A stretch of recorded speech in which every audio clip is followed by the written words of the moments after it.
The sun was barely up. Why was Lucy shaking her? And what was the commotion outdoors? Olive remembered waking to barking dogs during the night, but before she could work out what was happening, it was morning and her sister Lucy was dragging off the coverlet. Get up, get dressed, help Mary Ann get ready, and then get Charity Ann dressed. We have company. Company? Olive stretched, reaching her arms way above her head and extending her toes as far as they'd point. How could they have company this early? Their cabin stood on an isolated Illinois homestead a full 5 miles outside Fulton. It wasn't on the way to anything. "Yes, you lay-a-bed, we have company," Lucy said, excitement tinging her words. "The Wheelers and the Pounds stopped late last night on their way from New York to the West." Lucy gave Olive one final shake before leaving. "You must get up. I need to help Ma and the ladies prepare breakfast. Lorenzo is chopping wood and Royce is helping him." Olive threw off the coverlet and sat on the side of her bed, lifting the edge of the curtain and peeking out the window. The yard teemed with activity. 2 canvas-covered wagons had pulled in the yard during the night. It looked like a regular frolic with children running, dogs barking, and Pa standing by the wagons talking with 2 men. Had they brought those wagons all the way from East Bloomfield? New York seemed so far away, almost like another country. Olive remembered that her mother and father had been married in East Bloomfield. Once, when Pa and Lorenzo were away, Ma told the girls all about her wedding in the old East Bloomfield Congregational Church. She had carefully lifted her watered silk wedding dress out of the chest. As Ma told them all about the day, she let Lucy, Olive, and Mary Ann unfold the gown, showing them the puffy jigget sleeves and the heavily weighted skirt.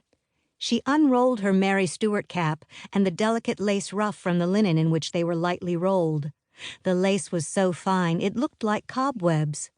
Ma confided that she had waited to marry until the very end of April in the hope that the lilacs would force a bloom. The wedding supper had been at the home of the Wheelers.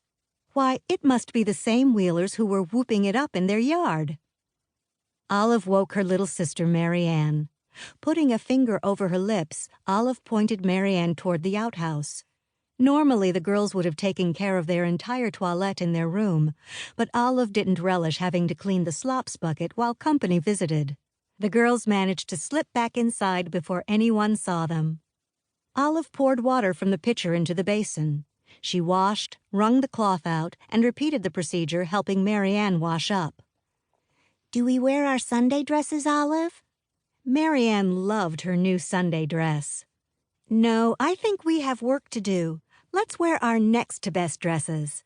She put a pinafore over Mary Ann's and an apron over her own. "Can you tidy up the room while I take care of Charity Ann?" "Oh, dear, I can't empty the basin." Of late, the words, "oh dear," had peppered much of Mary Ann's conversation. She overheard a neighbor use the phrase and had enthusiastically adopted it. "We'll leave it for now." In a large family, they'd long ago learned to pitch in and help each other out. They'd also learned that taking care of people came first, and chores must sometimes go by the wayside. Olive readied 3-year-old Charity Ann for the day. She would follow Olive the rest of the day. "Olive Ann?" Ma followed her out onto the doorstep, setting the white glazed stoneware crock on the step along with her pair of pruning shears.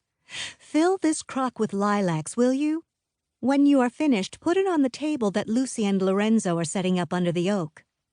Lucy and Lorenzo had laid a pair of wide boards across 2 sawhorses, and Lucy was smoothing one of Ma's best Belgian linen tablecloths over the makeshift table.